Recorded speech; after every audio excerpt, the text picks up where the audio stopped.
இப்போது புதிய அறிமுகம் ஆச்சி ஹோட்டல் சாம்பார் 50 கிராம் ரூபாய் 20 மட்டுமே. தமிழ்நாட்டினுடைய அரசியலுக்காக தமிழ்நாட்டை பயன்படுத்தக்கூடிய நீங்கள் நிதி பெயர்கள் மட்டும் ஏன் புறக்கணிக்கிறீர்கள் என்று கேட்கின்றோம். தேர்தல் வரும்போது மட்டும்தான் எங்களுடைய தமிழ் மக்கள் உங்களுக்கு கண்களுக்கு தெரிவார்களா? அரசியல் செய்வதற்கு மட்டும்தான் தமிழ்நாடு உங்களுடைய கண்களுக்கு புலப்படுமா? மில்கி மிஸ்ட் பன்னீர், ஹை புரோட்டீன் பன்னீர். கார்பரேட்டுகள் மீது அக்கறை கொண்ட இந்த பாரதிய ஜனதா அரசு அதை கொஞ்சம் கொஞ்சமாக அழித்துக் கொண்டிருக்கின்றது. மகாத்மா காந்தி தேசிய ஊரக வேலைவாய்ப்பு திட்டத்தில் ஒவ்வொரு நிதி ஆண்டிலுமே அந்த நிதி குறைக்கப்பட்டுக் கொண்டிருக்கின்றது. சிறுபான்மையினுடைய அந்த வக்ஃபு நிறுவனங்களை மேம்படுத்துவதற்கான எந்த திட்டமும் செய்யாமல் நாங்கள் ஏற்கனவே பாதிக்கக்கூடிய எங்களுடைய சொத்துக்களை நிர்வகிப்பதில் வாடகைக்கு இருப்பதற்கு கூடுதலாக அந்த வருமானத்தை வாங்குவதற்கும் அந்த ஆக்கிரமிப்பாளர் சொத்துக்களை மீட்பதற்கான எந்த திட்டமும் இல்லாமல் வக்ஃபு சொத்துக்களை ஆக்கிரமிக்கக்கூடிய அளவில் இப்போது வக்ஃபு திருத்த மசோதாவை இந்த அரசு கொண்டு வருவது சிறுபான்மை மக்களை கல்வி ரீதியாக ஒடுக்க வேண்டும், பொருளாதார ரீதியாக ஒடுக்க வேண்டும் என்கின்ற ஒரே நோக்கம் தான். முடிச்சிடறேன். 34,500 கோடி ரூபாய் ஒதுக்கீடு செய்யப்பட்டதில் 32,400 கோடி ரூபாய் மட்டும்தான் செலவிடப்பட்டது. கிட்டத்தட்ட 22,100 கோடி ரூபாய் செலவிடப்படவில்லை. இதனால் எக்ஸ்க்ளூசிவ் அரசியல் அப்டேட்களை தெரிந்து கொள்ள மின்னம்பலம் சேனலை சப்ஸ்கிரைப் செய்யுங்க. ஒன்றிய அரசினுடைய இந்த நிதிநிலை அறிக்கை வார்த்தை ஜாலங்களால் ஒரு பாரபட்சமான நிதி பகிர்வாக அமைந்திருக்கின்றது. மாண்புமிகு நிதி அமைச்சர் இங்கே வாசித்தது பாரதிய தேர்தல் அறிக்கை கிடையாது, இந்த நாட்டினுடைய நிதிநிலை அறிக்கை. தேர்தல் வரக்கூடிய மாநிலங்களுக்கு ஒரு முக்கியத்துவமும் எதிர்க்கட்சி ஆளக்கூடிய மாநிலங்களுக்கு ஒரு பாரபட்சமான மாற்று பார்வையும் கொண்ட ஒரு பட்ஜெட்டாக இந்த பட்ஜெட் இருக்கின்றது. பீகார் மாநிலத்திற்கு தேர்தல் வர இருப்பதால் பல திட்டங்களை வாரி வழங்கி இருக்கக்கூடிய ஒன்றிய அரசு எங்களுடைய தமிழ்நாடு முன்வைத்திருக்கக்கூடிய நெடுஞ்சாலை திட்டங்கள், ரயில்வே திட்டங்கள், மதுரை மற்றும் கோவை மெட்ரோவிற்கான நிதி, மதுரை எய்ம்ஸ்க்கான நிதி என்று எது பற்றியுமே வாய் திறக்காது உள்ளபடியே எங்களுக்கு இழைக்கப்பட்ட அநீதி. நீங்கள் ஆளக்கூடிய மாநிலங்களுக்கு அள்ளி கொடுப்பதற்கு நீளக்கூடிய உங்களுடைய கரங்கள் எங்கள் மாநிலங்களுக்கு கிள்ளி கொடுப்பதற்கு கூட மறுப்பது எந்த வகையிலே நியாயம் என்று கேட்கின்றோம். தமிழ்நாட்டினுடைய அரசியலுக்காக தமிழ்நாட்டை பயன்படுத்தக்கூடிய நீங்கள் நிதி பெயர்கள் மட்டும் ஏன் புறக்கணிக்கிறீர்கள் என்று கேட்கின்றோம். தேர்தல் வரும்போது மட்டும்தான் எங்களுடைய தமிழ் மக்கள் உங்களுக்கு கண்களுக்கு தெரிவார்களா? அரசியல் செய்வதற்கு மட்டும்தான் தமிழ்நாடு உங்களுடைய கண்களுக்கு புலப்படுமா? மக்கள் மீதான கருணையும் அக்கறையும் சொல்லில் மட்டுமல்ல செயலிலுமே காட்டுங்கள். தேசிய கல்விக் கொள்கையும் அதன் அடிப்படையிலே மும்மொழி கொள்கையும் திரிக்க நினைக்கக்கூடிய உங்களுடைய வஞ்சகமான நோக்கத்தை நிராகரித்த ஒரே காரணத்திற்காக அப்பட்டமான அச்சுறுத்தலை எங்களுடைய தமிழ்நாட்டிற்கு விடுவித்திருக்கின்றீர்கள். தமிழ்நாட்டின் எங்களுடைய மாணவர்களுடைய 2,151 கோடி ரூபாயை பறித்து வேறு மாநிலங்களுக்கு பகிர்ந்து வழங்கி இருக்கின்றீர்கள். வளரும் தலைமுறையுடைய வளர்ச்சியில கை வைக்கக்கூடிய உங்களுடைய செயலை வரலாறு என்றைக்கும் மறக்காது, மன்னிக்காது. நிதி தர மறுத்து உங்களின் கல்விக் கொள்கையை எங்கள் மீது திணிக்க பார்க்கின்றீர்கள். இத்தகைய அச்சுறுத்தலுக்கெல்லாம் அஞ்சுகின்ற மாநிலம் தமிழ்நாடு என்று எண்ணிக்கொள்ளுகின்றீர்களா? உங்களுடைய முன்னோர்களை கேட்டு பாருங்கள். ஹிந்தி திணிப்பு போராட்டத்தின் வீரியத்தை உங்களுக்கு சொல்லுவார்கள். எங்களை அச்சுறுத்தக்கூடிய நோக்கத்தில் எவர் வந்தாலும் அவர்களை தமிழ்நாட்டின் வரலாறு இருந்து துடைத்தெறிந்த வரலாறு தமிழ்நாட்டில் இருக்கின்றது. இந்த நிதிநிலை அறிக்கை பூனையை காட்டி யானையை மறைக்கக்கூடிய செயலை செய்கின்றது. வருமான வரி சலுகையை கொடுத்து மறைமுகமாக வரிச்சுமையையும் விலைவாசி ஏற்றத்தையும் அடித்தட்டு மக்களிடத்திலேயே ஏற்றுகின்றது. கிட்டத்தட்ட இந்த வரிச்சுமையின் மூலமாக 2 கோடி பேருக்கு மட்டும்தான் பயன்பெறுவார்கள்.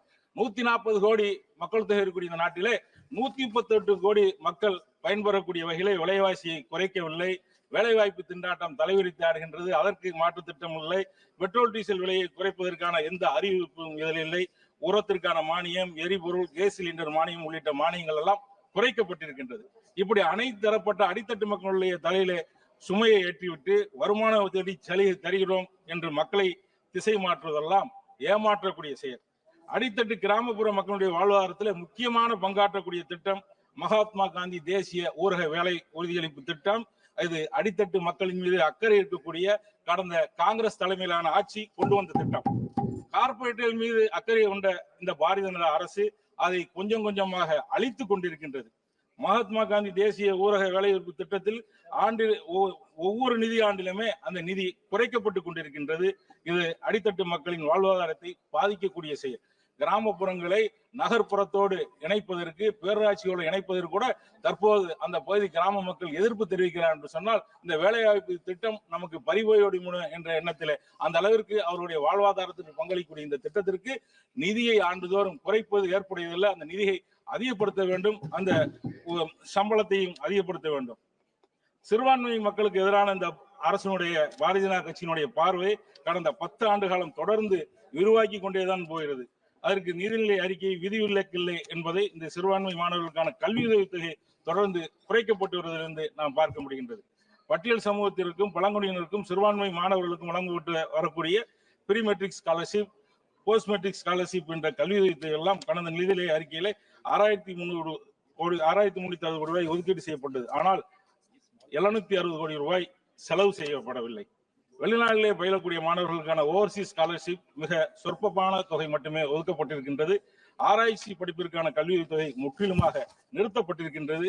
மௌலானா அபுல் கலாம் ஆசாத் எஜுகேஷன் பவுண்டேஷன் கல்வி தொகை இந்த அரசால் முற்றிலுமாக நிறுத்தப்பட்டிருக்கின்றது.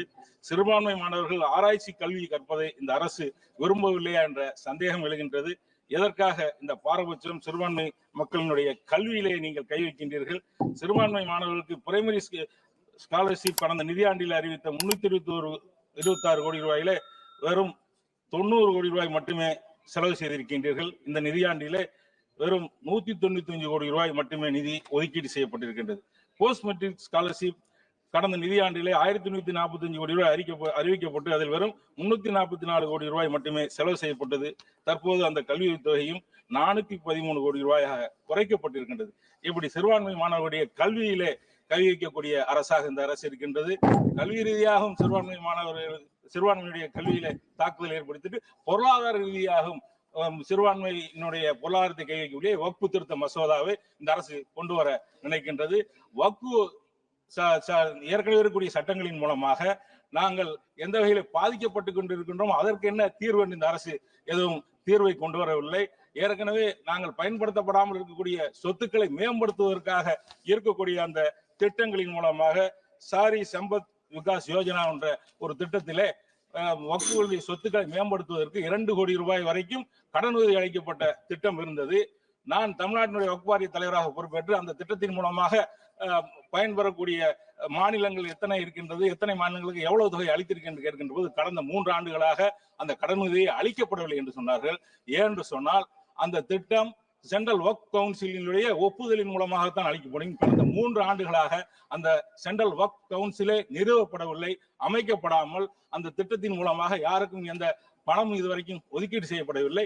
இப்படி சிறுபான்மையினுடைய அந்த வக்ஃபு நிறுவனங்களை மேம்படுத்துவதற்கான எந்த திட்டமும் செய்யாமல் நாங்கள் ஏற்கனவே பாதிக்கக்கூடிய எங்களுடைய சொத்துக்களை நிர்வகிப்பதில் வாடகைக்கு இருப்பவர்களுக்கு கூடுதலாக அந்த வருமானத்தை வாங்குவதற்கும் அந்த ஆக்கிரமிப்பாளர் சொத்துக்களை மீட்பதற்கான எந்த திட்டமும் இல்லாமல் வக்ஃபு சொத்துக்களை ஆக்கிரமிக்கக்கூடிய அளவில் இப்போது வக்ஃபு திருத்த மசோதாவை இந்த அரசு கொண்டு வருவது சிறுபான்மை மக்களை கல்வி ரீதியாக ஒடுக்க வேண்டும், பொருளாதார ரீதியாக ஒடுக்க வேண்டும் என்கின்ற ஒரே நோக்கம் தான். முடிச்சிடறாங்க. அடிப்படை சுகாதார வசதிகள் இன்று நாட்டின் அடித்தட்டு மக்களுக்கு முழுமையாக கிடைக்காதல்ல, அதற்கு 91,858 கோடி மட்டுமே ஒதுக்கப்பட்டிருக்கு. ஒன்றிய அரசு தன்னுடைய திட்டங்களிலே ஒன்றிய அரசுடைய பங்கு தொகை தொடர்ந்து குறைத்துக் கொண்டிருக்கின்றது. இதனால் மாநில அரசுடைய நிதி சுமை அதிகரித்துக் கொண்டிருக்கின்றது. ஆனால் பெயர் மட்டும் ஒன்றிய அரசின் திட்டம் என்று வைக்கின்றார்கள். பாரதிய ஜனதா அரசு தொடர்ந்து நாடு முழுவதும் பிரதமரினுடைய வீடு கட்டும் திட்டத்தை பெரும் சாதனையாக குறிப்பிடுறாங்க. தற்போது நம்முடைய மாண்புமிகு குடியரசுத் தலைவர்களுடைய உரையில கூட 3 கோடி வீடுகளை புதிதாக கட்டப்போவதாக குறிப்பிடப்பட்டிருக்கிறது. இந்த திட்டத்தின் மூலம் வெறும் விளம்பரத்தை மட்டுமே தேடிக்கொள்கிறார். திட்டத்திற்கு கடந்த நிதிநிலை அறிக்கையில் 54,500 கோடி ரூபாய் ஒதுக்கீடு செய்யப்பட்டு அதில் 32,400 கோடி ரூபாய் மட்டும்தான் செலவிடப்பட்டது. கிட்டத்தட்ட 22,100 கோடி ரூபாய் செலவிடப்படவில்லை. இதனால் பிரதமருடைய வீடு கட்டு திட்டம் முறையாக நிறைவேற்றப்பட முடியவில்லை. என்று சொன்னால் இந்த திட்டத்திற்காக ஒதுக்கக்கூடிய பணம் என்பது ஒரு வீட்டிற்கு ஒன்றிய அரசுடைய பங்களிப்பிலே 1,11,000, மாநில அரசுடைய பங்களிப்பிலே 1,72,900, 2,83,900 ரூபாய் மட்டுமே ஒதுக்கப்படுகிறது. இது இந்தியாவில் எந்த மாநிலத்திலும் இந்த தொகையை வைத்து வீடு கட்ட முடியாது. இன்றைக்கு இருக்கக்கூடிய கட்டுமான பொருளுடைய விலை, சிமெண்டோட விலை, செங்கலோட விலை, இரும்பு கல்லுடைய விலைகள்லாம் நம்முடைய நிதியமைச்சருக்கு தெரியுமா என்று கேட்கின்ற இந்த இன்றைக்கு இருக்கக்கூடிய விலைவாசி கேட்டது போல 5 லட்சம் ரூபாயாவது ஒதுக்க வேண்டும். மாண்புமிகு தமிழ்நாட்டின் முதலமைச்சர் கலைஞர் கனவு திட்டத்தின் மூலமாக 5 லட்சம் ரூபாய் ஒரு வீட்டுக்கு ஒதுக்குறாங்க. அப்படி ஒரு முன்மாதிரியாக நம்முடைய முதல்வர் இருக்கின்றார். அது அளவில் இது நீங்கள் 5 லட்சம் ரூபாயை ஒதுக்க வேண்டும். இந்த 3 கோடி வீடு என்று அறிவிப்பது என்று வெற்றி அறிவிப்பு, அதுக்கு 2 கோடி என்று கூட குறைத்து கூட அந்த திட்டத்திற்கான தொகை அதிகப்படுத்த வேண்டும். இப்படி பாரபட்சமான செயல்படக்கூடிய பார்வையை நிறுத்தி கொண்டு நாட்டினுடைய அனைத்து மாநிலங்களும் ஒரே பார்வையாக பார்க்க வேண்டும். தேர்தலை மட்டுமே முன்வைத்து தேர்தல் அரசியல் செய்யாமல் அடுத்த தலைமுறையை முன்வைத்து ஆக்கப்பூர்வமான அரசியலை செய்ய வேண்டும் என்று கேட்டுக்கொள்கிறேன். இப்போது புதிய அறிமுகம் ஆச்சி ஹோட்டல் சாம்பார் 50 கிராம் ரூபாய் 20 மட்டுமே. மில்கி மிஸ்ட் பன்னீர், ஹை புரோட்டீன் பன்னீர். மின்னம்பலம்.com தமிழின் முதல் மொபைல் பத்திரிகை.